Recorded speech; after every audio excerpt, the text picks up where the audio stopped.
ইন্ডিয়ার royal agent এই ইসকনের মাধ্যমে এটি করা হয়েছে। এই যে ভারত যাদের মাধ্যমে আমাদেরকে গোলামি করতে বাধ্য করিয়েছে, এই লোক কিন্তু বাংলাদেশে নাই, হাসিনা কিন্তু বাংলাদেশে নাই। একটি অস্থিতিশীল পরিস্থিতি তৈরি করছে। আপনারা দেখছেন বাংলাদেশের বিচার ব্যবস্থাকে ধ্বংস করার জন্য বিচার ব্যবস্থাকে প্রশ্নবিদ্ধ এবং বিচারকদেরকে হুমকির উদ্দেশ্যে একটি আইনজীবীকে হত্যা করা হয়েছে কোটপাড়ায়। এটি কোনো বিচ্ছিন্ন ঘটনা না, এটি সুপরিকল্পিত একটি নকশা।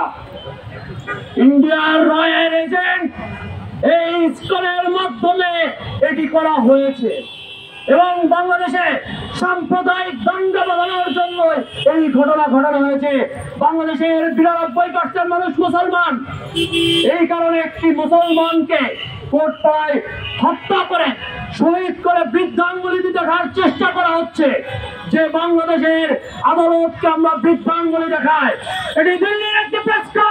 আমাদেরকে সবাইকে বুঝতে হবে, তাদেরকে আমাদের পেশি শক্তিতে আমরা তাদেরকে দমন করবো না, আমরা আইন ব্যবস্থার মাধ্যমেই করব। আপনারা দেখেছেন ইসকন এখন লেজ ছুটিয়ে পালানোর জন্য নিজেদের দায় এড়াচ্ছে। কালকে দেখেছেন আপনারা ইসকনের সাধারণ সম্পাদক বলেছে এই চিন্ময় আমাদের কেউ না, তাকে অনেক আগেই আমরা বহিষ্কার করছি। তাহলে তাকে বহিষ্কার করলে সে এখনো পর্যন্ত বাংলাদেশে থাকে কি করে? সে দায়িত্ব পালন করে কি করে? সে নির্দেশনা পালন করে কি করে? এই যে ভারত যাদের মাধ্যমে আমাদেরকে গোলামি করতে বাধ্য করিয়েছে, এই লোক কিন্তু বাংলাদেশে নাই, হাসিনা কিন্তু বাংলাদেশে নাই, তার চাবেদাররা কিন্তু নাই। আমরা স্পষ্ট করে বলতে চাই, ছাত্র জনতা একটা বিপ্লব করেছে, এটা একদিনের বিপ্লব নয়। সে 18 থেকে 24 আজকে 1 জুলাই বিপ্লব করেছে। সেখান থেকে স্পষ্ট করে বলতে চাই, আমরা আপনাদেরকে যে গোলামির চাবিদার আমাদেরকে রাখছিলেন, এখন থেকে সেই গোলামি নয়। ন্যায্যতার খাতিরে আপনাদের সাথে আমাদের সম্পর্ক বজায় রাখবে। একই সাথে স্পষ্ট বর্ণনা এই ইসকন নিয়ে বিভিন্ন মহল বিভিন্ন ভাবে আলোচনার স্বীকার করতেছে।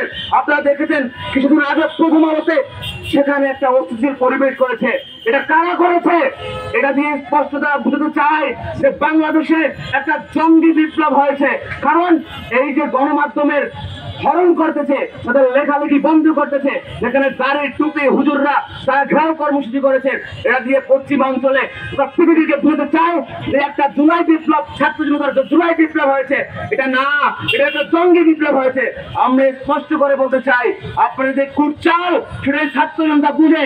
এই জায়গা থেকে সকলকে আমি অনুরোধ করবো, ধৈর্য ধারণ করে এই যে বিপ্লবী ছাত্র নেতারা যে কর্মসূচি দিচ্ছে, সেখানে কৌশলগত ভাবে আমাদেরকে দিল্লিকে মোকাবেলা করতে হবে।